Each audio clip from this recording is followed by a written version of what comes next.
perişte dip mahluk var. Onun yaratılışı ibadatımızsın. Onun münglerçe yıl mesela yaratılıptır.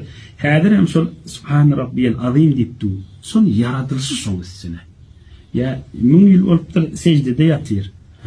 Ama bizim yaratılışımız muhabbetimizsine. Cüftlenmek olsun, enata olsun, mihmançılık olsun, öyesi olsun, iki doğası olsun. Her yağdaya gir, bir göresin geliye, ağlayan, şu yağdayla periştelerde yok da.